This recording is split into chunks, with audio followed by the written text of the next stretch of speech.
उभविली बाहे, ऐसी उभविली बाहे वेदी पाहे पुराणी, सर्वांगी तो सर्वोत्तम मुखी नाम हरीचे। तुका म्हणे येथे काही, तुका म्हणे येथे काही संदेह नाही भरवसा, सर्वांगी तो सर्वोत्तम मुखी नाम हरीचे। परमपुरुष शौरी पांडुरंग मुरारी, कमल नयन कान्हा गोपिका चित्तहारी, प्रकट निकट शोभे रुक्मिणी रम्य वामी, सदैव हासं विठ्ठलं चिन्तयामि। पांडुरंग करू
दुसरे चरण संतांच्या, जयांचे केले स्मरण, होय सकळ विद्यांचे अधिकरण। तिची पण दुसरी चरण श्री गुरूंचे ते नमस्कारुनी आता। सर्व मंगल मांगल्ये शिवे सर्वार्थ साधिके, शरण्ये त्र्यंबके गौरी नारायणी नमोस्तुते। नमस्ते शारदे देवी सरस्वती मती प्रदे, वसत्वं मम जिह्वाग्रे सर्वविद्यां प्रदाभव। हे दुःख भंजन मारुति नंदन, हे दुःख भंजन मारुति नंदन, सुन लो मेरी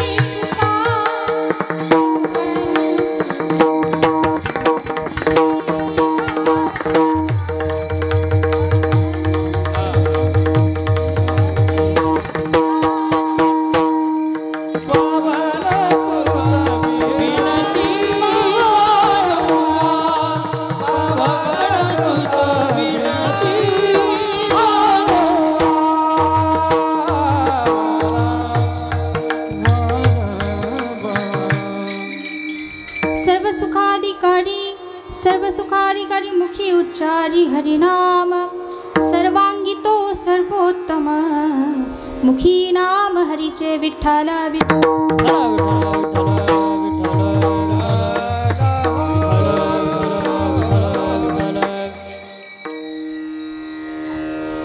प्रस्तुत प्राप्त समय प्राप्त स्थळी। माझा आवाज येतोय का सर्वांना? शेवटी दादा थोडे इफेक्ट कमी करा, मॉनिटरचा आवाज कमी करा थोडं नॉर्मल, फक्त ज्यावेळेस गायन होईल त्यावेळेस। विठ्ठल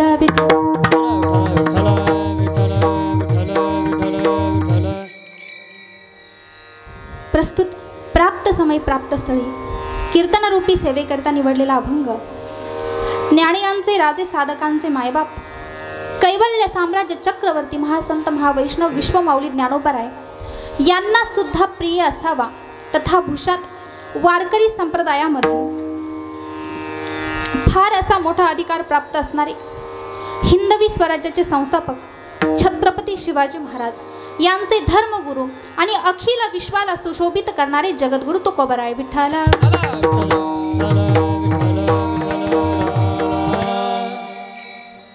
तुकोबरायांचा 4 चरणाचा हा अभंग आहे. या अभंगामध्ये तुकोबराय नामचिंतनाचं महात्म्य प्रकट करतात.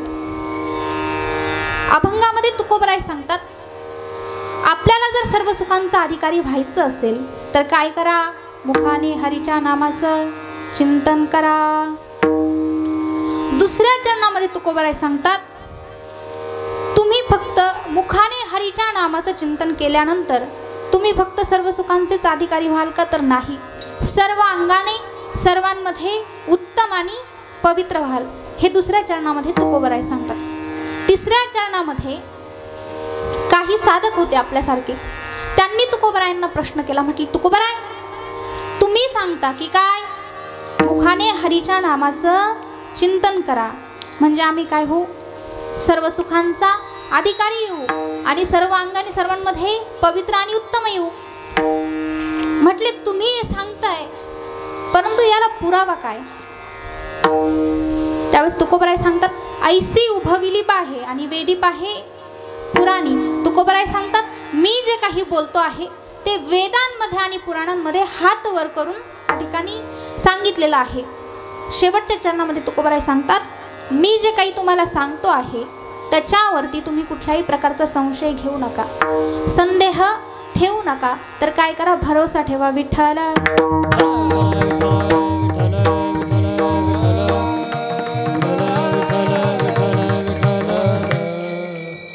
अशा प्रकारे अभंगाचा धावता नाम सरळ सरळ भावार्थ सांगण्याचा आपल्याला प्रयत्न केला. समजला ना सर्वांना? बोलत चला बरं का जाऊ घरी? समजला का सर्वांना? हा, धावता भावार्थ समजला? करू का मग ज्ञानेश्वर माऊली? नको ना?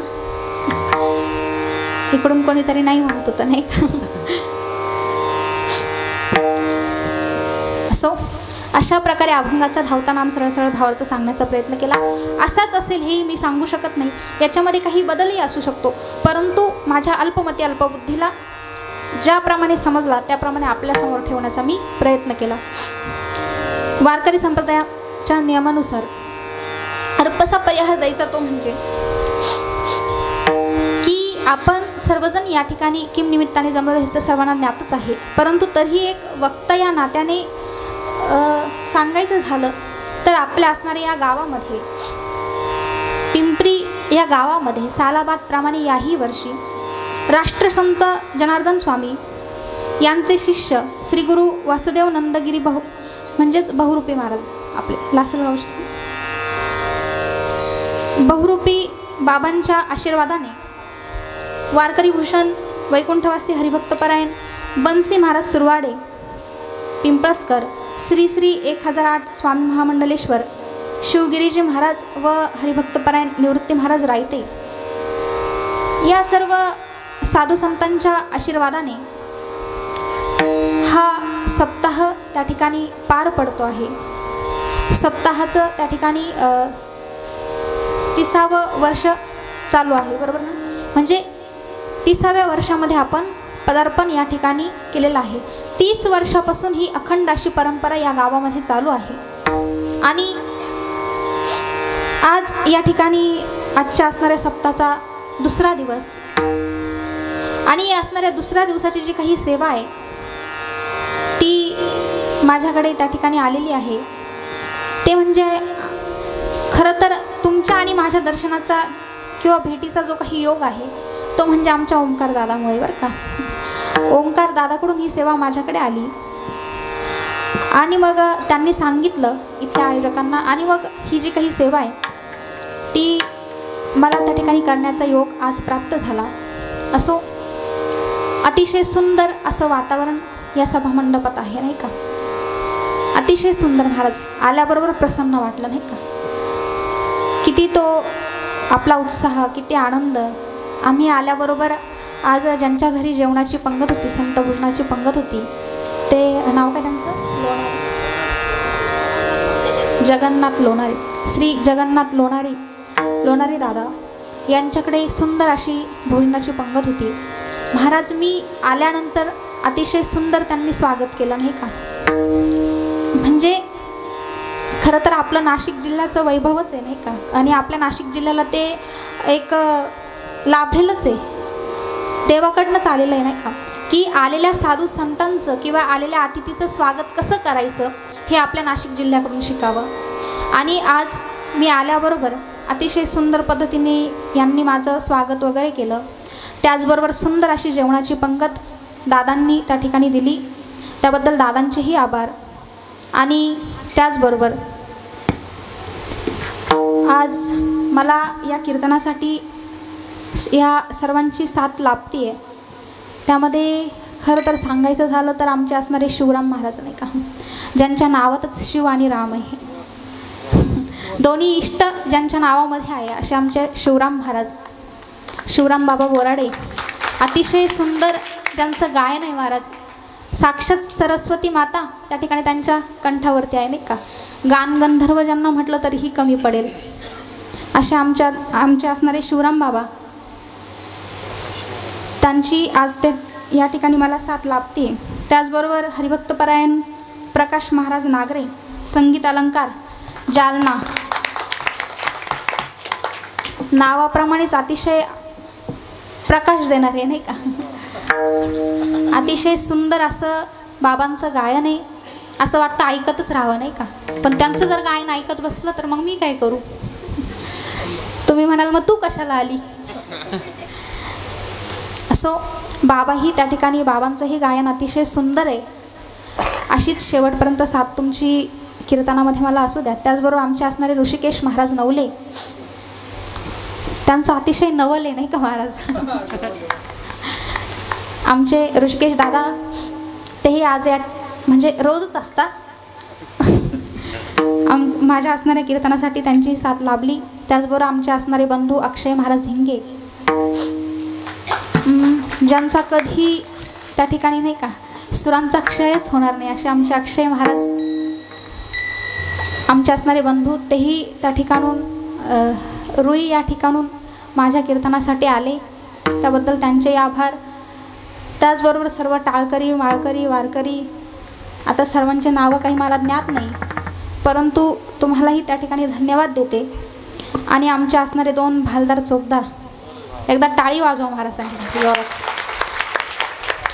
फार असं सुंदर नाही का, नाचू कीर्तनाचे रंगीन, ज्ञानदीप लावू जगी, अतिशय सुंदर महाराज, अतिशय सुंदर. त्याचबरोबर आमच्या असणारे विनेकरी आजी, आजींचेही आभार, ज्यांनी तुळशी वृंदावन आपल्या डोक्यावरती घेतलं आहे. ते आमचे असणारी दिदी असेल, आमच्या असणाऱ्या आजी असतील. त्याचबरोबर सर्व वारकरी, टाळकरी सर्वांचे पुनश्च एकदा आभार मानते. आणि आता तुम्ही म्हणाल सर्वांचे मानले, मग आम्ही काय केलं नाही का. तुम्ही आता 2 तास एकही जांभळी न देता, तोंडावरती थोडासाही आळस न आणता त्या ठिकाणी तुम्ही आता 2 तास एकदम व्यवस्थित कीर्तनामध्ये बसणार आहेत. बसणार ना. जरा मोठ्याने बोला ना, बसणार ना. हां, असं. त्याबद्दल तुमचेही आभार. आणि सगळ्यांच्या शेवटी आमचे असणारे ओंकार महाराज, ओंकार दादा, ज्यांच्या वजनाप्रमाणेच त्यांचं पख्खादावरती वजन नाही का महाराज. अतिशय सुंदर वादन नाही का. त्यांचं वादन ऐकल्यानंतर आपण इकडे डोलायला लागतो. असे आमचे असणारे ओंकार दादा, त्यांचीही आम्हाला त्या ठिकाणी साथ लाभली, ज्यांनी अख्खा महाराष्ट्र त्या ठिकाणी त्यांच्या मृदंगाने गाजवला आहे. अशा आमचे असणारे ओंकार दादा, त्यांचेही त्या ठिकाणी आभार. आमचे असणारे साऊंडवाले दादा, तुमचेही आभार. फक्त शेवटपर्यंत असाच आवाज राहू द्या. विठ्ठला विठ्ठल.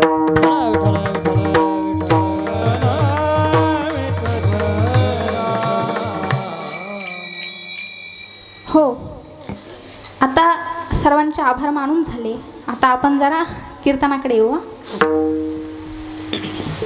या विश्वाचा पसारा जर बघितला तर हे विश्व अनंत आहे. कसं आहे महाराज, कसं आहे, बोलत चला बरं.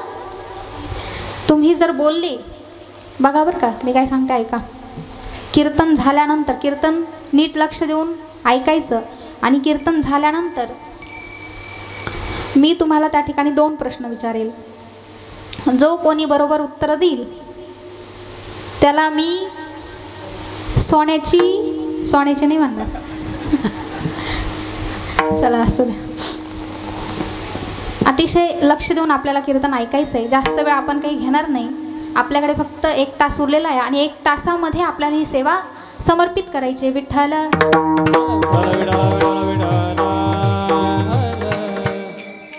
या विश्वाचा पसारा जर बघितला तर हे विश्व अनंत आहे, परंतु याला अनंतही म्हणता येणार नाही महाराज. आणि अनंत म्हटले तरीही वावगे ठरणार नाही, कारण हे विश्व ज्या भगवान परमात्म्यापासून निर्माण झाले तो मात्र कसा आहे? अनंत आहे. अनंत मनाती माझी स्वामी ते अनंत गुण त्याते मनोनिया अनंत गुण त्याते मनोनिया माझी स्वामी ते अनंत गुण त्याते मनोनिया अनंत गुण त्याते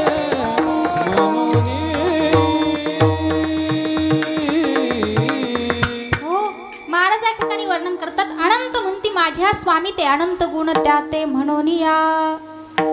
हो, याच्याही पुढे जाऊन नाथबाबा त्या ठिकाणी वर्णन करतात बरं का.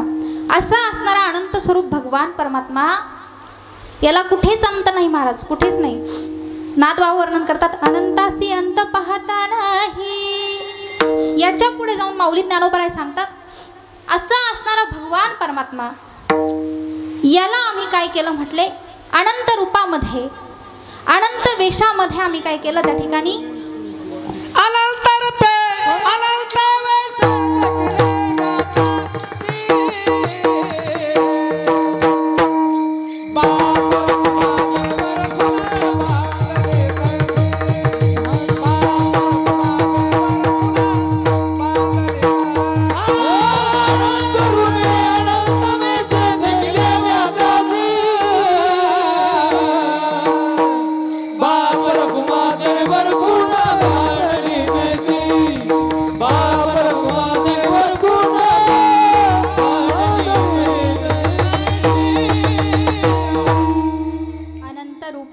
वेश वेशे देखिले म्या त्यासी बाप रुक्मा देवर खुन बानली कैसी. माऊली ज्ञानोबराय सांगतात अशा असणाऱ्या अनंत स्वरूप भगवान परमात्म्याला मी काय केलं म्हटले? अनंत रूपामध्ये अनंत वेशामध्ये पाहिलं. मग आता का हो, माऊली ज्ञानोबरायांनी अनंत रूपामध्ये अनंत वेशामध्ये या भगवान परमात्म्याला पाहिलं म्हणजे हा भगवान परमात्मा साधा असेल का? नाही. या असणाऱ्या भगवान परमात्म्यावरती, त्याच्या असणाऱ्या एका रोमावरती सुद्धा काय आहे? अनंत असे ब्रह्मांड आहे. अनंत ब्रह्मांड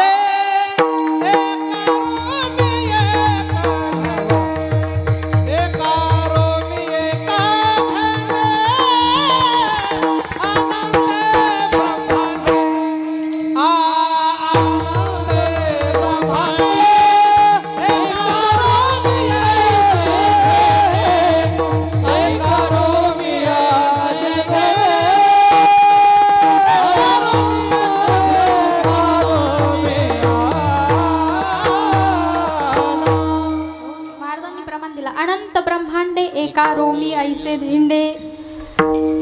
एवढंच नाही तर या भगवान परमात्म्याच्या उदरामध्ये जी ब्रह्मांड आहे, अनंत ब्रह्मांडे अनंत ब्रह्मांडे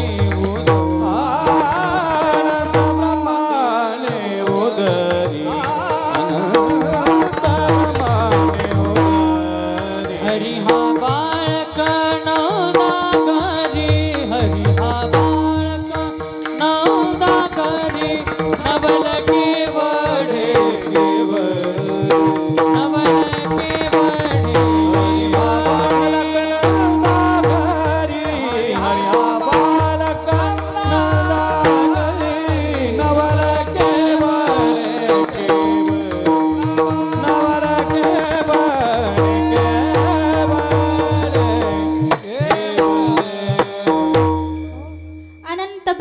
उदरी हरि हा बाळक नंदा घरी नवल केवडे केवडे नकळे कान्होबाचे कोडे. या असणाऱ्या भगवान परमात्म्याच्या उदरामध्ये म्हणजे पोटामध्ये सुद्धा काय आहे, अनंत ब्रह्मांड आहे. एवढंच नाही तर त्याच्या एका रोमावरती सुद्धा काय महाराज, अनंत ब्रह्मांड. आता रोम म्हणजे माहिती आहे काय, आपल्या हातावरचे केस, त्या असणाऱ्या एका रोमाच्या ठिकाणी सुद्धा अनंत ब्रह्मांड आहे.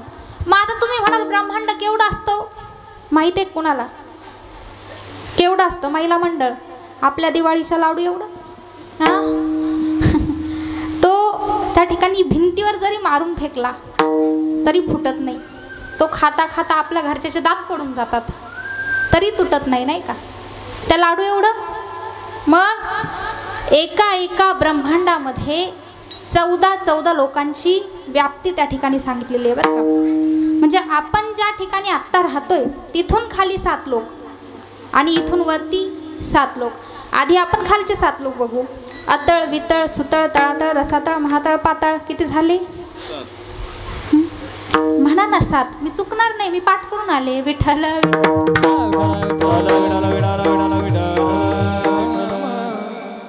बोलत चला महाराज, नाही का? किती झाले? हा असं. आता खालचे 7 झाले. आता आपण वरचे 7 बघू. भूलोक, भोरलोक, स्वर्गलोक, जनलोक, मोहरलोक, तपलोक, सत्यलोक. किती झाले? कोणते कोणते? तुम्ही म्हणाला आता तू पाठ करून आली, तूच सांग, नाही का? बघा, वरच्या ज्या 7 लोकांची सुरुवात आहे ना ती आपल्या लोकापासून आहे बरं का, भूलोकापासून. मग आता मी या ठिकाणी प्रश्न विचारते की या भूलोकाला अजून एक नाव आहे काय? मृत्यूलोक. माहिती आहे का आपल्याला? माहिती आहे का? ऐका, या असणाऱ्या मृत्यूलोकाला भूलोक हे नाव असतानाही मृत्यूलोक नाव का पडलं बरं? माहिती आहे का? नाही ना? तर ऐका, या असणाऱ्या मृत्यूलोकामध्ये सर्वच प्रकारच्या गोष्टी कशा आहे महाराज? अनिश्चित आहे. या ठिकाणी कुठलीही गोष्ट ही ठरलेली नाही, निश्चित अशी या ठिकाणी कुठलीही गोष्ट नाही. म्हणजे जसे बघा, एखादा मूल त्या ठिकाणी जन्माला येईल म्हणून सांगता येत नाही. कारण का, काही वेळेस त्याच्या जन्माला येण्याआधीच त्याला मातेच्या गर्भातून त्या ठिकाणी मृत अवस्थेत त्याला बाहेरही काढावं लागतं. परंतु अशाही परिस्थितीमध्ये ते बाळ जन्माला आलं तर त्याची पाची होईल का नाही म्हणून सांगता येत नाही. बरं झालीच त्याची पाची, पण त्याची बारी होईल का नाही म्हणून सांगता येत नाही. बरं झालीच बारी, पण तो आता वर्षाचा होईल का नाही म्हणून सांगता येत नाही. बरं झालाच वर्षाचा, पण त्याचा वाढदिवस होईल का नाही म्हणून सांगता येत नाही. बरं झालाच वाढदिवस, पण तो शाळेत जाईल का नाही म्हणून सांगता येत, किमान नाही तरी म्हणत चला विठ्ठल विठ्ठल.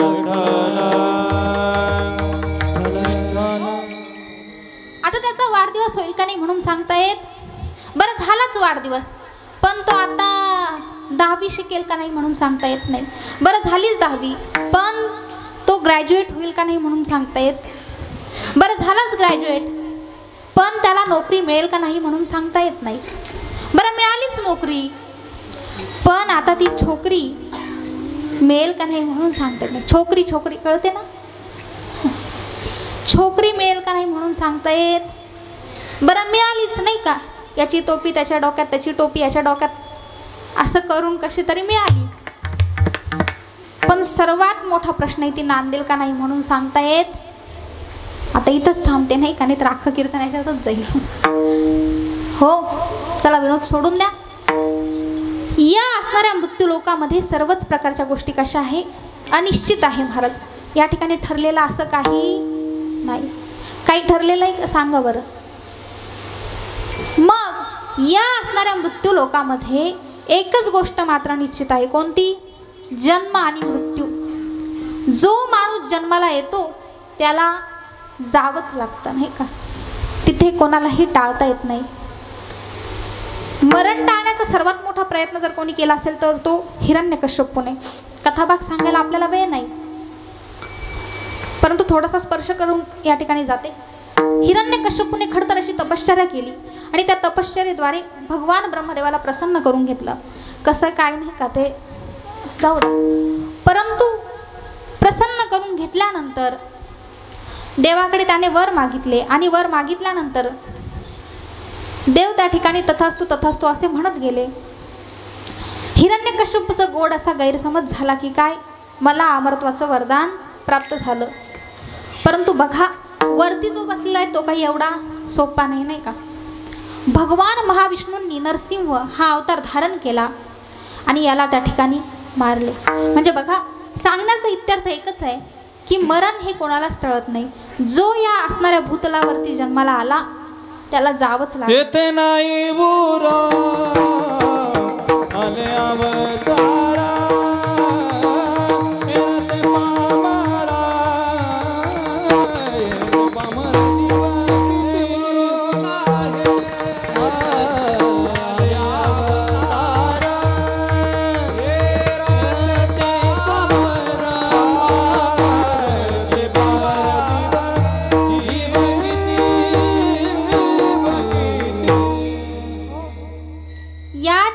जन्माला आला त्याला झाले किती, गेले किती, जीव किती, जीव किती होतं महाराज, नाही का. तर बघा, या ठिकाणी जो जन्माला आला त्याला जावंच लागणार आहे. तुम्ही आम्ही थांबायला आलेलो नाही. मग या ठिकाणी कुठलीही गोष्ट ही निश्चित नाही. सर्वच प्रकारच्या गोष्टी या अनिश्चित आहे. परंतु जन्म आणि मरण ही गोष्ट कशी आहे, ही आपली ठरलेलीच आहे. त्या असणाऱ्या वेळेला आपल्याला जावंच लागणार आहे. परंतु या असणाऱ्या सर्व गोष्टींमध्ये आपल्याला काय करायचं आहे, मुखाने हरीच्या नामाचं चिंतन करायचं आहे. तुकोबाराय सांगतात, सर्व सुखांचा अधिकारी जर तुम्हाला व्हायचं असेल, काय सर्व सुखांचा अधिकारी जर तुम्हाला व्हायचं असेल तर काय करा, मुखाने हरीच्या नामाचं चिंतन करा.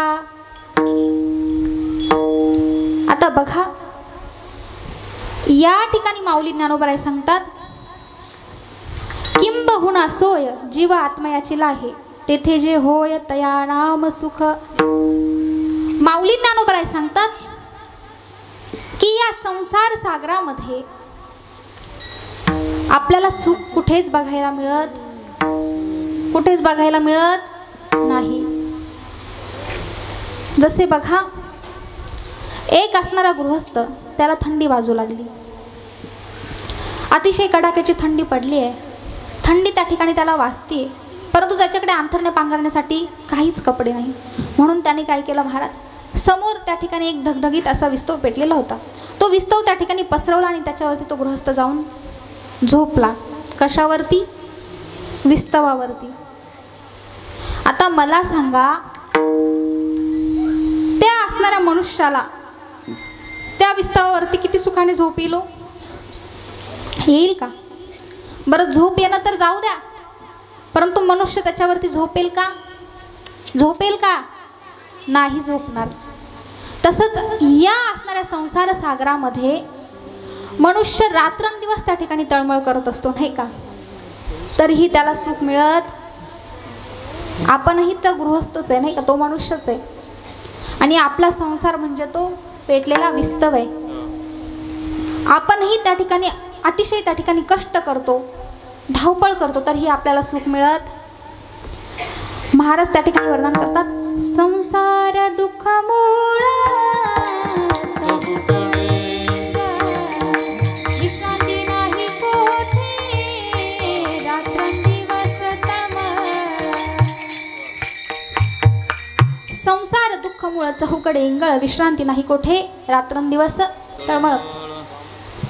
बघा, आपण या असणाऱ्या मानवी जीवनामध्ये येऊन सतत त्या संसाराचा विचार करत असतो, किंवा या असणाऱ्या संसारामध्ये कुठल्याही प्रकारचं सुख नाही. माऊली ज्ञानोबराय सांगतात, सुखाचा विचार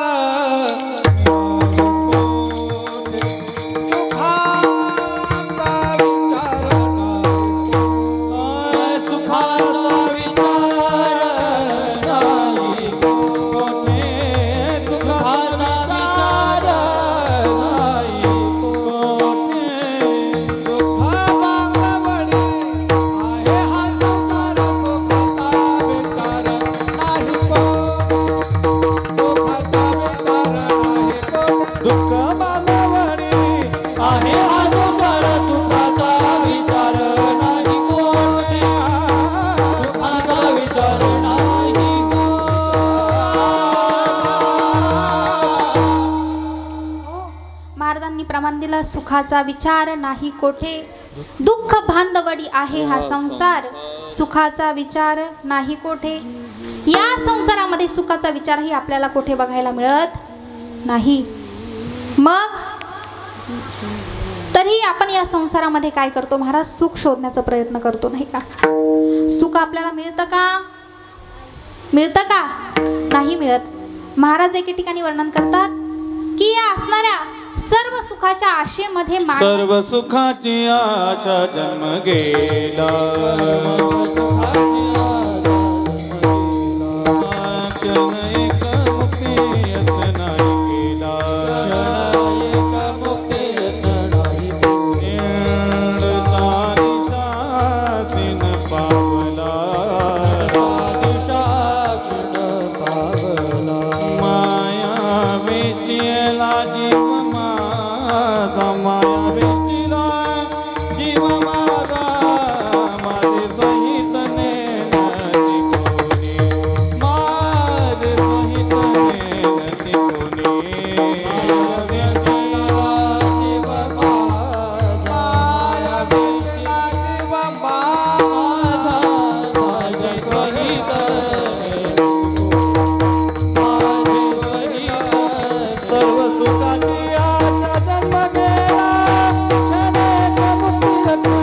जन्म गेला, क्षण एक मुक्ती यत्न नाही केला, हिंडता दिशा क्षीण पावला, माया वेष्टीला जीव माझा. सर्व सुखाच्या आशेमध्ये मानवाचा जन्म वाया जातो, तरीही त्याला ते सुख काही मिळत नाही. बघा, एक असणारा गृहस्थ त्या ठिकाणी एका साधू महाराजांकडे गेला आणि गेल्यानंतर साधू महाराजांना त्या ठिकाणी म्हटले, महाराज काहीतरी उपाय सांगा बा. म्हटले काय झालं? म्हटले काही नाही, मी घरात गेल्याबरोबर माझी पत्नी ना म्हटली माझ्यावरती अशी जोरजोराने खेकसती नाही का, नुसती भांडती. म्हटले नुसती भांडती, काहीतरी उपाय सांगा म्हटले, जेणेकरून ती माझ्यावरती खेकसणार नाही, ती माझ्यावरती रागवणार नाही, म्हणजे मला सुख त्या ठिकाणी प्राप्त होईल, असा काहीतरी उपाय सांगा. आता महाराज म्हटले ठीक आहे, मग तू एक काम कर, तुझं नाव सुख ठेव, मुलाचं नाव समाधान ठेव, आणि बायकोचं नाव म्हटले शांती ठेव, म्हणजे तुला तुझ्या जीवनामध्ये सुख समाधान शांती त्या ठिकाणी लाभेल. हा म्हटला महाराज माझं नाव सुख ठेवतो, मुलाचंही नाव समाधान ठेवतो, परंतु बायकोचं नाव शांती ठेवणं मात्र अवघड आहे. म्हटले का रे बाबा? म्हटले कसं आहे ना महाराज, तिची भांडायमध्ये एवढी क्रांती, एवढी क्रांती, एवढी क्रांती की गावचा पोलीस पाटील सुद्धा तिच्या समोर उभा राहत नाही. म्हटले मी इथल्या शांतीचं नाही सांगते बरं का, नाही तर कीर्तन झाल्यावर यायचं माझ्याकडे, आमच्या तिकडची शांती सांगते. म्हटले महाराज तिची भांडायमध्ये एवढी क्रांती, एवढी क्रांती, एवढी क्रांती आहे की तिच्या समोर गावचा पोलीस पाटील सुद्धा उभा राहत नाही. तिला पाहिलं का तो लांबूनच रस्ता बदलून घेतो नाही का. म्हटले महाराज काय करावं, तिने तर मला तिच्या ताटाखालचं मांजरच करून ठेवलंय. तुम्ही असा एखादा ताईत द्या ना म्हटले की ज्याच्या योगाने त्या ताईतचा प्रभाव पडेल, तुम्ही हातात बांधल्याबरोबर, आणि ती माझ्यावरती रागवणार नाही म्हटले, चिडणार नाही, म्हणजे मला माझ्या जीवनामध्ये सुख समाधान शांती मिळेल. आता महाराजांनी काय उत्तर दिलं नीट ऐका बरं का. म्हटले अरे बाबा, असा जर एखादा ताईत असता तर मीच माझ्या बायकोला घटस्फोट देऊन इथं साधू कशाला झालो असतो. विठ्ठल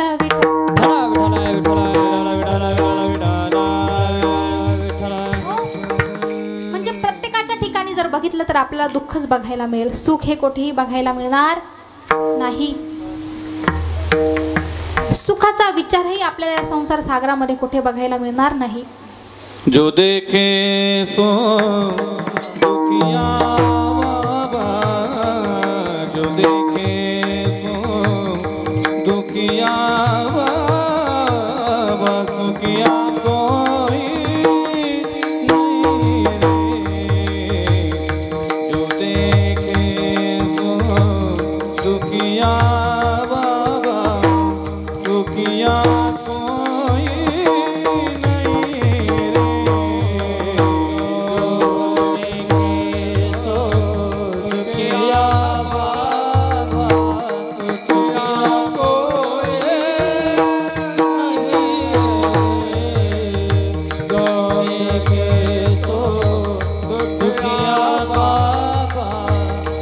दुखिया को साथ है तो सब जग दुखिया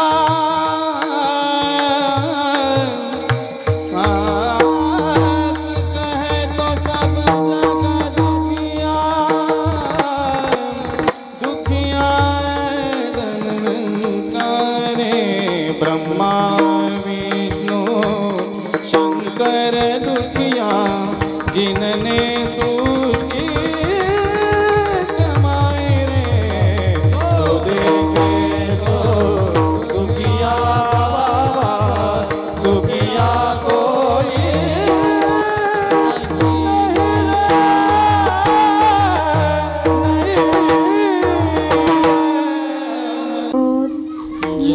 जो देखे सो दुखिया बाबा सुखिया कोई नहीं रे।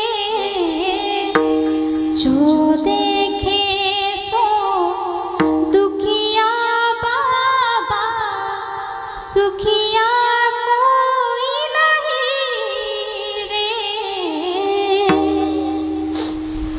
जो देखे सो दुखिया बाबा सुखिया कोई नाही। या जगामध्ये ज्याला बघितलं त्याच्या ठिकाणी दुःख आहे, सुख हे कोणालाच मिळत नाही। तरीही तुकोबरायांनी आपल्याला सर्व सुखाचा अतिशय सोपा मार्ग सांगितला नाही का। बघा, एक असणारा गृहस्थ त्या ठिकाणी सुखाच्या शोधामध्ये निघालाय। सुखाच्या शोधामध्ये जात असताना तो जाता जाता जंगलामध्ये एक असणाऱ्या पडक्या विहिरीमध्ये जाऊन पडला। पडल्यानंतर महाराज झाला असं की त्याच्या मागोमाग म्हणजे त्याच्या मागे लागलेला एक वाघ त्या ठिकाणी आला आणि तो ज्या विहिरीमध्ये पडला ना त्या विहिरीच्या काठावरती जाऊन उभा राहिला आणि मोठ्याने डरकाळी फोडली। हा गृहस्थ त्या ठिकाणी घाबरला।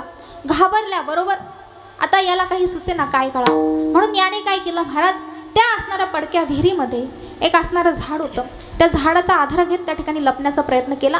परंतु त्या ठिकाणी मोठं असं आग्यामुळं होतं। आग्यामुळं माहिती आहे ना, मधमाशी जी चावल्यानंतर अतिशय आपल्याला गुदगुल्या होतात नाही का, असं वाटतं पुन्हा पुन्हा येणे आपली। त्या असणारं आग्यामुळं उठलं आणि याच्या संपूर्ण अंगाला चावलं। म्हणून थोडासा बाजूला गेला तर 10चा आकडा। 10चा आकडा माहितीये का, माहितीये का? इकडं काय म्हणतात, नागोबा। आत्ताच काल झालं नाही का त्यांचं पूजन, आणि त्यांच्याच या असणाऱ्या मुहूर्तावरती आपला हा सप्ताह त्या ठिकाणी चालू झालेला आहे, नागपंचमी।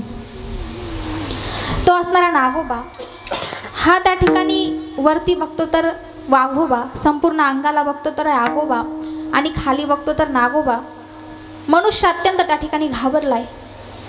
परंतु तेवढ्यामध्ये झालं असं, महाराज याने असं वरती तोंड केलं ना केला, ते जे काही आग्यामुळे त्या ठिकाणी बसलेलं होतं ना, त्याचं जे काही पोळं होतं त्याच्यातून मधाचा फक्त एक थेंब याच्या तोंडामध्ये पडला, आणि पडल्याबरोबर मग हा म्हणतो, हा हा काय सुख आहे नाही का, काय सुख आहे। म्हटले जे सुख आत्तापर्यंत मी शोधत होतो ना ते सुख आता मला मिळालं। विठ्ठल विठ्ठल। सांगण्याचा इत्यर्थ माझा एकच आहे, महाराज आधी त्याला एवढं दुःख सहन करावं लागलं आणि मग सुख मिळालं नाही का। असाच अजून एक दृष्टांत देते म्हणजे आपल्या लक्षात येईल। असाच एक असणारा गृहस्थ, त्याला त्या ठिकाणी वास्तुशांतीचा कार्यक्रम करायचा होता त्याच्या घराचा, आणि मग वास्तुशांतीचा कार्यक्रम करायचा आहे। परंतु त्याचा एक जीवलग मित्र आला आणि म्हटलं, काय रे बाबा, तू वास्तुशांतीचा कार्यक्रम करणार आहे, परंतु कसा करणार आहे म्हटले। आता हा म्हटलं, काही नाही बाबा, ब्राह्मण देवतांना बोलवणार आणि ब्राह्मणाच्या हातून घराची पूजा करून घेणार, झाली वास्तुशांती। अरे म्हटले, करणारच आहे जर वास्तुशांती काही परत परत होत नाही, तू काय कर म्हटले, एक कीर्तनाचा कार्यक्रम ठेव। आता म्हटले कीर्तनाचा कार्यक्रम ठेवायचा, परंतु त्याच्यासाठी काय काय लागतं, म्हणजे असे सुद्धा काही काही पठ्ठे असतात नाही का, त्यांचा कीर्तनाचा कधीच काही संबंध नसतो महाराज, कधीच नाही नाही का। आता मग मित्राने सांगितलं, म्हटले काही नाही, एक कीर्तनकार महाराज बोलावं लागतील, त्यांच्यासोबत काही गुणीजन असतील, काही वादक त्या ठिकाणी असतील, आणि मग कीर्तन त्या ठिकाणी होईल म्हटले. कीर्तन झाल्यानंतर त्यांना काय करावं लागेल म्हटले, तुला नारळ आणि काही दक्षिणा द्यावी लागेल. आता म्हटले नारळ आता किती लागतील. मित्राने सांगितलं कमीत कमी 50 नारळ तरी आपल्याला लागतील. आता याने विचार केला, म्हटले हे 50 नारळ, आणि ब्राह्मणांनी ही मोठी यादी दिली. म्हटले चला जाऊन खरेदी करू. पठ्ठ्या त्या ठिकाणी पिंपरीच्या दुकानामध्ये गेला. गेल्यानंतर दुकानदाराला विचारलं, म्हटले का हो दादा कसं दिलं नारळ. म्हटले काही नाही 20 रुपयाला. हा म्हटले 15 रुपयाला नाही का मिळणार. म्हटले मिळेल ना भाऊ, पण कुठे जा, पिंपळगावला नाही का, इथं पिंपळगाव जवळ आहे ना. हां कसं आहे महाराज, मी पण नवीन आहे नाही का ह्या भागामध्ये, म्हणून विचारलं. म्हटले पिंपळगावला जा. भाऊ गेला त्या ठिकाणी पिंपळगावला नाही का. गेल्यानंतर म्हटले दादा कसं दिलं नारळ. म्हटले 15 रुपयाला. म्हटले 10 रुपयाला नाही का मिळणार. म्हटले मिळेल, परंतु कुठे जा, नाशिकला जा. भाऊ त्या ठिकाणी नाशिकला गेले नाही का. नाशिकला गेल्याबरोबर म्हटले कसं दिलं नारळ. म्हटले 10 रुपयाला. म्हटले 5 रुपयाला नाही का मिळणार. म्हटले मिळेल, पण तुम्हाला मुंबईला जावं लागेल. आता याला काय त्या ठिकाणी लोकल ट्रेन पकडली आणि हा कुठे गेला, मुंबईला. बिना तिकिटाचाच गेला महाराज. अतिशय चिकट होता. मक्खी ज्यूस तुपात जरी माशी पडली तरी ती काढायची आणि तुम्हाला बरं माहिती नाही का, असा हा मक्खी ज्यूस होता. त्याने काय केलं, त्या ठिकाणी तो मुंबईला गेला. गेल्यानंतर तिथल्या दुकानदाराला विचारलं, म्हटले दादा कसं दिलं नारळ. म्हटले 5 रुपयाला. म्हटले आता 2.5 रुपयाला नाही का मिळणार. म्हटले बाबा तुला 2.5 रुपयाला काही फुकट मिळेल. म्हटले कुठे जा. म्हटले समोर नारळाचा बाग आहे, तिथे जा आणि जेवढे पाहिजे तेवढे नारळ तोडून घे.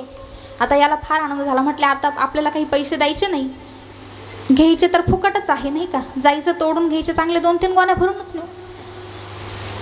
हा त्या ठिकाणी गेला आणि नारळाच्या झाडावरती चढला.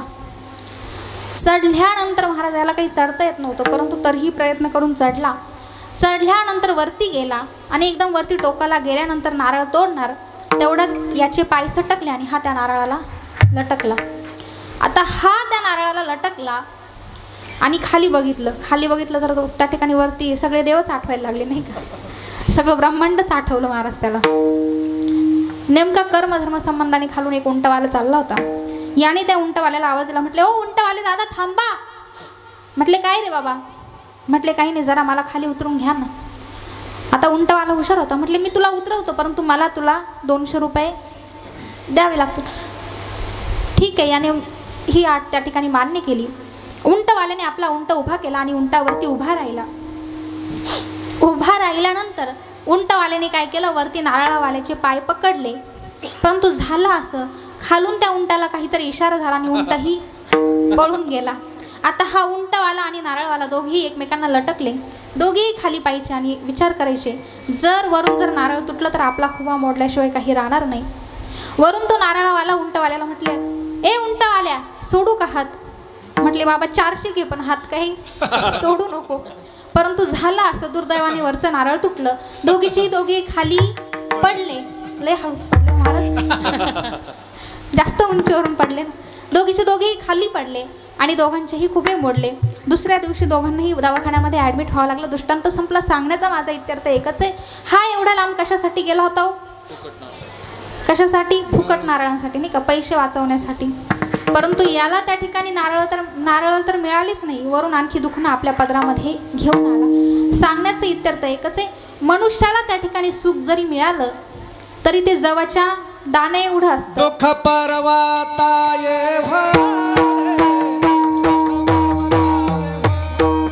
दुःख पर्वता दुःख पर्वता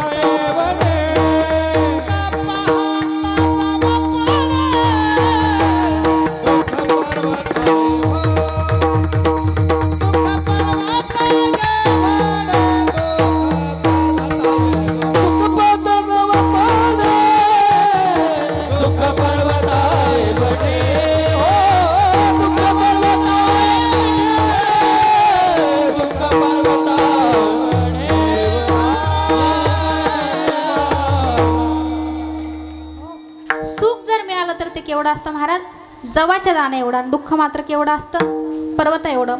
म्हणून मनुष्याने सुखाची अपेक्षा जरी केली तरी त्याला सुख केवढं मिळतं, जवळच्या दाणे एवढं. त्याच्या आधीत पर्वता एवढं दुःख आपल्याला भोगावं लागतं नाही का. नाथबाबा त्या ठिकाणी भागवतामध्ये वर्णन करतात, मज लागी दुःख व्हावे ऐसे कोणी भावीन जीवे, न वांची तरी फळ पावे येणे न घडे स्वतंत्रता. बघा, जीवनामध्ये सुख काही आपल्याला मिळत नाही, तरी आमच्या तुकोबरायांनी काय केलं महाराज, या सर्व सुखांचा अधिकारी जर आपल्याला व्हायचं असेल तर आपल्याला अत्यंत सोप्यात सोपा मार्ग सांगितला. मग हे सर्व सुख जर आपल्याला मिळवायचं असेल, हे सर्व सुख म्हणजे काय आहे, मोक्ष प्राप्ती नाही का. तर असं असणारं सर्व सुख आपल्याला मिळवायचं असेल तर त्याच्यासाठी सुद्धा 4 लक्षण आहे नाही का. कुठलंही त्या ठिकाणी कार्य करायचं म्हटलं तर मनुष्य आधी अधिकारी लागतो नाही का. आणि मग या सर्व सुखांचा अधिकारी जर आपल्याला व्हायचं असेल, त्याच्यावरती जर आपल्याला आपलं राज्य त्या ठिकाणी स्थापित करायचं असेल तर आधी आपल्या ठिकाणी 4 लक्षणं आपल्या ठिकाणी असावी. तर त्यामध्ये पहिलं लक्षण कुठलं आहे, विवेक. दुसरं आहे वैराग्य. तिसरं आहे क्षमादी षटक संपत्ती. आणि चौथं आहे मुमुक्षता. या असणाऱ्या 4 लक्षणांनी तो साधक साधन चतुष्टय संपन्न असावा लागतो बरं का. त्या साधकाच्या ठिकाणी हे 4 प्रकारची लक्षणे असावी लागतात, म्हणजे तो साधक काय होतो, सर्व सुखांचा अधिकारी होतो. आता त्या 4 लक्षणांचाही पुढे आपण विचार करणार आहोत, परंतु हे 4 लक्षणं आपल्याला मिळवणं एवढं सोपं नाही, कधीच शक्य नाही महाराज. आणि आपण तर संसारी माणसं आहे, आपल्याला ही 4 लक्षणं प्राप्त होणं काही शक्य नाही.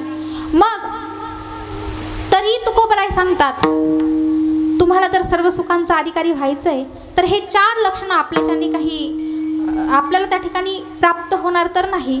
मग तुम्ही काय करा म्हटले, तुम्ही तुमच्या जीवनामध्ये मुखाने हरीचा नामाचा जर उच्चार केला तर तुम्ही सर्व सुखांचा अधिकारी व्हाल. हेच महाराज अभंगाच्या प्रथम सर्व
हो, तुकोबराय सांगतात की सर्व सुखांचा अधिकारी जर आपल्याला व्हायचं असेल तर काय करा, मुखाने हरीच्या नामाचं उच्चारण त्या ठिकाणी करा. मग आता या ठिकाणी तुकोबरायांनी सांगितलं की मुखाने हरीच्या नामाचं उच्चारण केल्यानंतर तुम्ही काय व्हाल, सर्व सुखांचा अधिकारी व्हाल. मग आता कीर्तनामध्ये जेव्हा जेव्हा विठ्ठल विठ्ठल होतं, ऐकताय ना, कीर्तनामध्ये जेव्हा जेव्हा विठ्ठल विठ्ठल होतं, जेव्हा जेव्हा भजन होतं, तेव्हा तेव्हा आता खरं सांगा, खरं सांगा, एकदम खरं खरं बोलायचं. तुम्हाला तुमच्या शेजारच्याची शपथ आहे, बघून घ्या आपल्या शेजारी कोण बसलेलं आहे. एकदम खरं खरं बोलायचं बरं का. जेव्हा जेव्हा भजन होतं तेव्हा तेव्हा कोण मुखाने टाळी वाजवतं आणि हाताने भजन करतं बरं? जागे ना का झोपले? मुखाने कोण कोण टाळी वाजवतं? अरे चुकलं वाटतं माझं, मुखाने भजन करता नाही का? कोण कोण मुखाने भजन करताना हाताने टाळी वाजवतं बरं?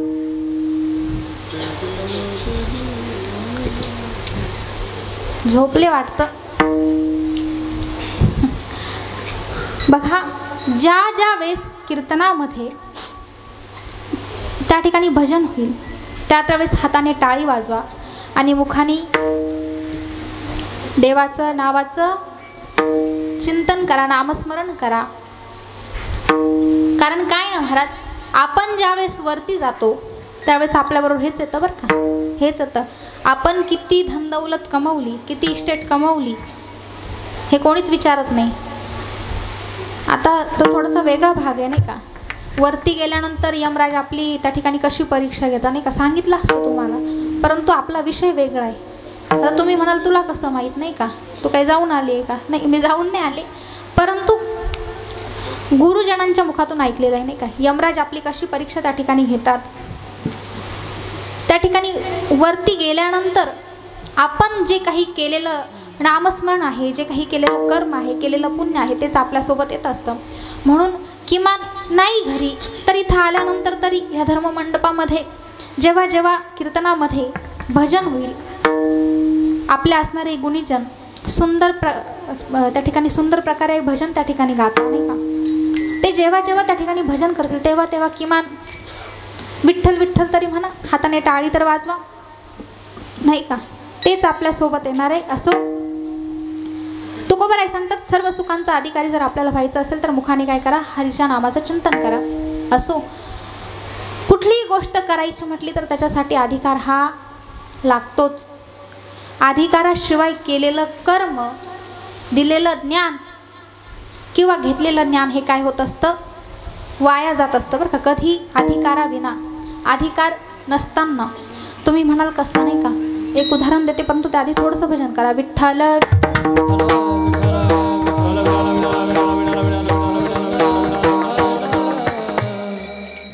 काय झालं, एका असणाऱ्या गुरुकुलामध्ये त्या असणाऱ्या गुरूंनी आपल्या शिष्यांना काय केलं, श्रीमद भगवद्गीता त्या ठिकाणी शिकवली. श्रीमद भगवद्गीतेचे 18 अध्याय त्या ठिकाणी शिकवले आणि शिकवल्यानंतर गुरुजींना असं वाटलं की अरे, मी आता संपूर्ण ज्ञान माझ्या शिष्यांना दिलेलं आहे, तरी यांना काही शंका आहे काय, आपण विचारू म्हटले. मग गुरुजींनी काय केलं, आपल्यासमोर सर्व विद्यार्थ्यांना बसवलं. बसवल्यानंतर गुरुजींनी त्या ठिकाणी प्रश्न विचारला. म्हटले, हे बघा बाळांनो, माझ्याकडे जेवढं काही ज्ञान होतं ते मी सर्व आपणास दिलेलं आहे, तरीही याच्यावरती तुम्हाला जर काही शंका असेल तर तुम्ही काय करा म्हटले, कृपया मला विचारा. आता असं सांगितल्यानंतर एकाचाही हात वरती आला नाही, परंतु एक होता महाराज नाही का, त्याने आपला हात वरती केला. गुरुजींना अत्यंत आनंद झाला. म्हटले, अरे वा, नाही काही तर एक विद्यार्थ्याला तरी माझी शिकवलेली जी काही संपूर्ण भगवद्गीता आहे ती तरी समजली. म्हटले बाळा उभा राहा. म्हटले तुझी शंका विचार. बाळ त्या ठिकाणी उभा राहिला महाराज. श्लोक होता, सर्वोपनिषदो गाव दोग्धा गोपाल नंदन पार्थो वत्स सुधीर भुक्ता दुग्धम गीतामृतम दहदम, असा श्लोक त्या ठिकाणी होता. त्याचा अर्थ असा आहे, सर्व उपनिषद हीच कोणी गाय आहे, तिचे दोहन करणारा भगवान गोपाल कृष्ण आहे आणि त्या गायीचे गीता त्या दूध म्हणजे त्या ठिकाणी ते गीता अमृत आहे आणि त्याचे प्राशन करणारा बछडा म्हणजे अर्जुन आहे. असा सुंदर अर्थ आणि भाव त्या श्लोकाचा होता. परंतु महाराज बाळ त्या ठिकाणी अति हुशार होता नाही का. बाळ म्हटलं, गुरुजी तुम्ही आम्हाला श्लोक शिकवला, सर्वोपनिषदो गाओ दो गधा गोपाल नंदन. कळलं का तुम्हाला? त्याला फार 5Gची रेंज लागते महाराज. म्हटले, गुरुजी सर्वोपनिषदो गाऊन दो गधा गोपाल नंदन, त्याच्यातली जे काही 2 गाढवे ना म्हटले तेच तुम्ही आम्हाला सांगितले नाही. गुरुजींना अत्यंत राग आला महाराज, वाईट वाटलं.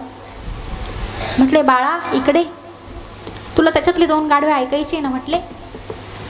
त्यातला पहिला गाढव म्हणजे तू आहे. कारण का, एवढी गीता शिकवल्यानंतरही असा विपरीत अर्थ तू त्याचा काढला, म्हणून पहिला गाढव तू आहे. आणि तुझा अधिकार न कळता मी तुला हे गीतेचं ज्ञान दिलं, म्हणून दुसरा गाढव मी आहे. विठ्ठल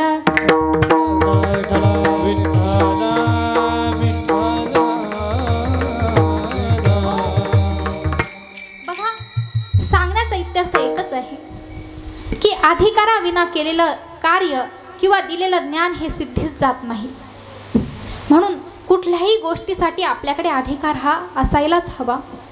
मग आता या ठिकाणी सर्व सुखांचा अधिकारी आपल्याला व्हायचं आहे. त्याच्यासाठी 4 लक्षणही आपल्याला सांगितलेले. पहिलं सांगितलं विवेक, दुसरं सांगितलं वैराग्य, तिसरं आहे क्षमादी षटक संपत्ती आणि चौथा आहे मुमुक्षुता. तर बघा, या 4 लक्षणांचा विचार आता आपल्याला करायचा आहे. विवेक म्हणजे काय? आपला घरचा विवेक नाही महाराज. बऱ्याच जणांना घरचा विवेक आठवला असेल नाही का, तो विवेक नाही. विवेक म्हणजे काय तर विचार. आपल्याला विचार कशाचा करायचा आहे? हां, आज पंक्तीत काय काय होतं नाही का, मग त्याचा करायचा आहे का तर नाही.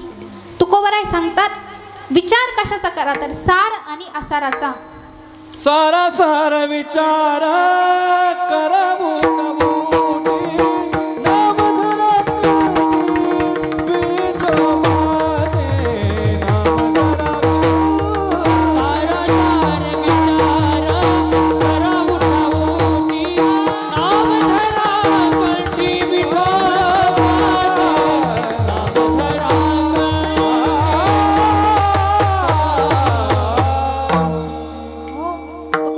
सारा सार विचार करा उठा उठी, नाम धरा कंठी विठोबाचे, तयाचे चिंतने निरसेल संकट, तराल दुर्घट भवसिंधू.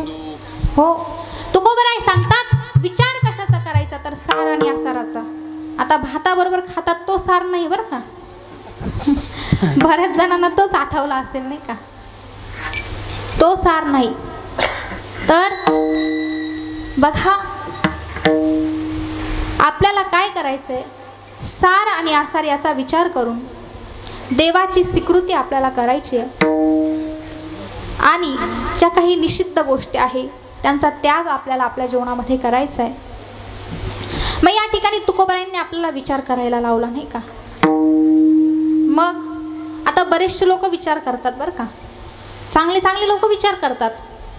एक पठ्ठ्या त्या ठिकाणी पंढरपूरमध्ये उन्हाळ्याचे दिवस होते आणि असा बाहेर झोपायचा महाराज ओट्यावरती उन्हाळ्याचा गारव्याला. आणि तो रोज जेव्हा सकाळी उठायचा ना तेव्हा त्याच्या समोरून एक म्हैस त्या ठिकाणी जायची. आता म्हैस जायची म्हणजे म्हैस काही साधी सुधी नव्हती. तिचे जे काही शिंग होते ते अतिशय गोलाकार होते बरं का, एकदम पौर्णिमेच्या चंद्रासारखे एकदम गोलाकार. आता याच्याही डोक्यात रोज विचारायचा की काय, ह्या म्हशीच्या शिंगामध्ये आपलं डोकं जाईल का. असतात महाराज काही काही नाही का असे. बघा, याने एक दिवस प्रत्यक्षात प्रयोगच करायचा ठरवला बरं का. याने काय केलं, रात्री झोपतानाच अशी हिरवीगार अशी घासाची पेंडी आणून ठेवली जवळ. आणि जसा त्या ठिकाणी सकाळी उठल्याबरोबर म्हैस समोरून चाललीच होती. याने ती घासाची पेंडी उचलली, तिच्या समोर अशी धरली. आता हिरवीगार अशी घासाची पेंडी पाहिल्याबरोबर म्हैस अशी जवळ आली. याने ती पेंडी तिला खायला टाकली. म्हैस पेंडी खात आहे घासाची, तेवढ्यामध्ये याने आपला कार्यक्रम आटपून घेतला. तिचे शिंग धरले आणि त्याचं डोकं तिच्या शिंगामध्ये घातलं. आता याचं डोकं काही तिच्या शिंगामध्ये जात नव्हतं, पण याने कशी तरी बळजबरी करून ते अथक प्रयत्नानंतर ते याचं डोकं तिच्या शिंगामध्ये गेलं. गेल्यानंतर आता म्हैस म्हणजे रेड्याचीच आई महाराज नाही का. म्हशीचाही घास चारा त्या ठिकाणी खाऊन झाला. म्हशीनेही जोर जोरात पळायला सुरुवात त्या ठिकाणी केली. अशीच फक्त ती घोड्यासारखी नाही पळली नाही. म्हशीने त्या ठिकाणी जोर जोरात पळायला सुरुवात केली आणि सुरुवात केल्यानंतर याने त्या ठिकाणी आरडायला सुरुवात केली की वाचवा वाचवा वाचवा. तेवढ्यामध्ये जवळचे लोक त्या ठिकाणी गोळा झाले आणि आल्यानंतर त्या म्हशीला पकडलं आणि याला तिच्या शिंगातून बाहेर काढलं. आणि मग त्या ठिकाणी एक जण त्याला म्हणतो का रे बाबा, अरे म्हटले वेड्या, या असणाऱ्या म्हशीच्या शिंगामध्ये डोकं घालण्यापूर्वी काही विचार तर करायचा नाही. हा एकदम नाही का जसा पद्मश्रीच याने घेतला होता. हा म्हणतो अरे बाबा, महिनाभरापासून विचारच करत होतो. म्हटले काय विचार करत होता. म्हटले काही नाही, ह्या म्हशीच्या शिंगामध्ये आपलं डोकं जाईल का नाही. नाही का. बघा, असा विचार करणं म्हणजे व्यर्थ विचार आहे. मग असा विचार आपल्याला करायचा नाही.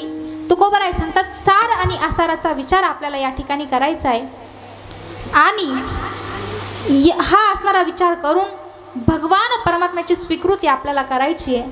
देवाच्या जवळ आपल्याला जायचं आहे आणि संसाराचा ज्या काही निषिद्ध गोष्टी आहेत त्यांचा त्याग आपल्याला करायचा आहे. तुकोबराय एके ठिकाणी प्रमाणही देतात की येथे सार भगवंत फल कटतो संसार. तुकोबराय सांगतात की हा असणारा जो काही संसार आहे तो कसा आहे, फलकट आहे नाही का. या ठिकाणी सार काय आहे, भगवंत आहे. मग आपल्याला सार आणि आसाराचा या ठिकाणी विचार करायचा आहे. परंतु आपल्याकडून संसार तर काही सुटणार नाही, कारण का तुम्ही आम्ही संसारी लोक आहे नाही का. मग असो, आता विवेक हे लक्षणही सोडून द्या नाही का.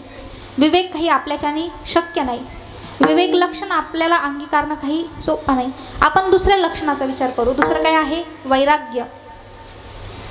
आता वैराग्य म्हणजे काय हो माहिती आहे का. ऐकायचं आहे ना, आधी भजन करा. विठ्ठल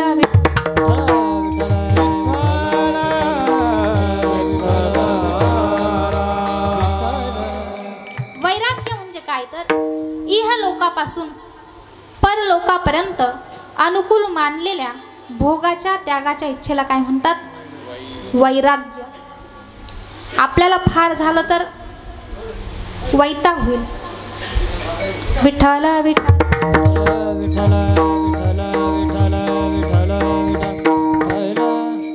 आपल्याला आपल्या जीवनामध्ये फार झालं तर वैताग होईल बरं का. पण वैराग्य काही होऊ शकत नाही. वैराग्य होणं एवढं सोपं नाही. एक असणारा म्हातारा आपल्या मुलांना कंटाळला महाराज बरं का, कंटाळला. कारण याचे मुलं काही कामधंदाच करत नव्हते. रोज उठायचे, झाडाखाली बसायचे आणि पारायण करायचे. कशाचं मी काही बोलत नाही नाही का. रोज उठून झाडाखाली जाऊन त्यांचं पारायण चालायचं नाही का. म्हातारा त्या ठिकाणी वैतागला की अरे एवढे मोठे झाले तरी काही कामधंदा नाही, काही नाही, किती दिवस मी यांना सांभाळणार. मग म्हाताऱ्याला एक दिवस प्रचंड राग आला आणि म्हाताऱ्याने आपली वळकोटी गुंडाळली. म्हातारा निघाला. निघाल्यानंतर म्हातारी पळत पळत मुलांकडे गेली. म्हटले अरे मुलांनो, तुमचे बाबा चालले. म्हटले आई कुठे चालले.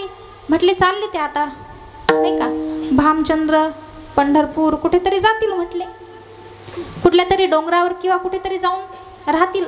मुलं म्हटले आई जाऊ दे ना, त्या म्हाताऱ्याचं इथं राहिलं तरी काय नाही का. म्हातारी म्हटली मुलांनो, म्हातारा चालला पण काही कोरड्या हाताने चालला नाही. म्हटले म्हातारा जाईल तर म्हातारीची पेन्शन सुद्धा म्हाताऱ्याबरोबरच जाईल. म्हटले मग तुम्ही गिळाल काय, खाल काय नाही का. मग त्यावेळेस मुलांच्या डोक्यात प्रकाश पडला. म्हटले आई बाबा काही आमचं ऐकणार नाही, आता तूच जा. म्हटले तूच काहीतरी कर. आता महिला मंडळीकडे मोठी त्या ठिकाणी हातवाटी असते नाही का. एखाद्याला आकळायचं कसं महाराज नाही का, ते महिला मंडळीकडून शिकून घ्यायचं. म्हातारी त्या ठिकाणी गेली. म्हाताऱ्यासमोर जाऊन उभी राहिली. परंतु म्हातारा प्रचंड त्या ठिकाणी रागावलेला होता. म्हातारीला म्हटले तू पहिले बाजूला सरक, नाहीतर आता माझ्या हातचा मारच खाशील. म्हटले परंतु म्हातारीने जोरजोरात रडायला सुरुवात केली. म्हटले अहो, लोकांना पोरं करता पोरं होत नाही. काय लोकांना पोरं करता पोरं होत नाही. आपल्याला वाणी तिनचे 6 झाले. आता 6 काही थोडे झाले का महाराज, अर्धा डझन झाले ना चक्क. म्हटले आपल्याला वाणी तिन्हीचे 6च आहे, मग मुलाने जर काही मांडीवर देहधर्म केला तर मांडी काही कापायची असते का? म्हटले महाराज म्हाताऱ्याच्या डोळ्यामध्ये घळा घळा घळा अश्रूच चालू झाले. त्या ठिकाणी लगेच म्हातारा त्या ठिकाणी पिघळला आणि आपली वळकुटी घेतली आणि म्हातारीच्या हातामध्ये दिली. म्हटले हे तुला कळतं मला काही कळत नाही का? म्हटले हे घे म्हटले माझी वळकुटी, मी लगेच माघारी येतो. विठ्ठल विठ्ठल.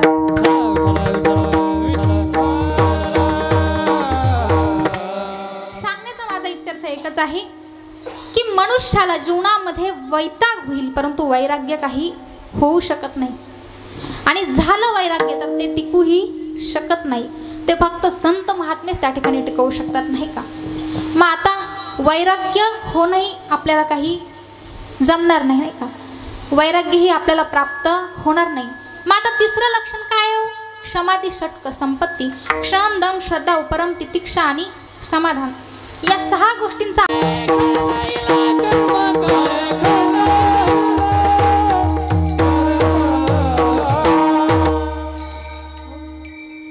काय मी उद्धार पावेन, काय कृपा करीला नारायण, करा समाधान चित्त माझे. बघा असे लोक मुमुक्षु ज्यावेळेस संत महात्म्यांच्या सानिध्यामध्ये जातात त्यावेळेस तो हाच प्रश्न करतो, कोण मुमुक्षु? परंतु आपल्यासारखे गेले ना महाराज संत महात्म्यांच्या सानिध्यात, ते असे प्रश्न करतच नाही, उलट संसाराच्या गोष्टी जाऊन त्या ठिकाणी करतात.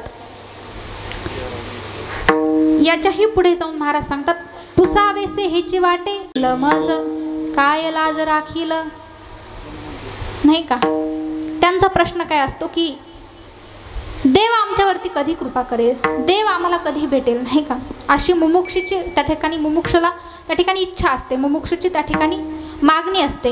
परंतु आपल्यासारखा सर्वसामान्य गेल्यानंतर त्या ठिकाणी महाराज प्रश्न करतो, केव्हा करीसी लग्न माझे, नाही का?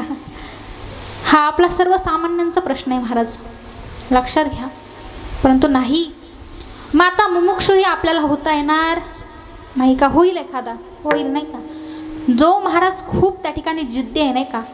ज्याच्या नसा नसामध्ये परमार्थ आहे तो त्या ठिकाणी मुमुक्षुही होईल, नाही का? परंतु आपण सर्वसामान्य लोक, आपल्याला संसार करून परमार्थ करायचा आहे, आपण काही मुमुक्षु होऊ शकत नाही. मग आता ही 4 प्रकारचे लक्षणे अतिशय कठीण आहे, नाही का? फार कठीण आहे. आपल्याला काही अंगीकारता येणार नाही का? येतील. हे मुलांनो, हे शांत बसा, शांत बसा, गडबड करू नका. विठ्ठल विठ्ठल.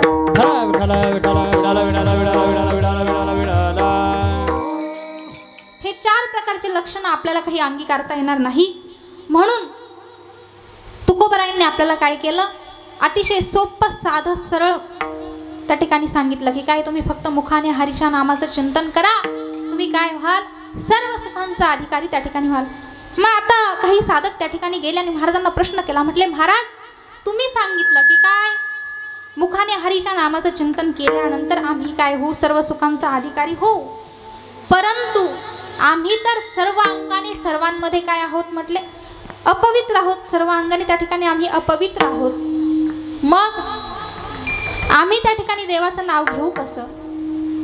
त्यावेळेस तुकोबरायांनी सांगितलं, तुम्ही जर मुखाने हरीच्या नामाचं चिंतन जर केलं तर तुम्ही सर्वांमध्ये उत्तम आणि पवित्रही व्हाल. हेच तुकोबराय सर्वांगी तो सर्वोत्तम.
शास्त्रामध्ये सांगतात मुखाने तुम्ही हरिनामाचं चिंतन केलं तर सर्व अंगाने सर्वांमध्ये काय व्हाल, उत्तम व्हाल, पवित्र व्हाल.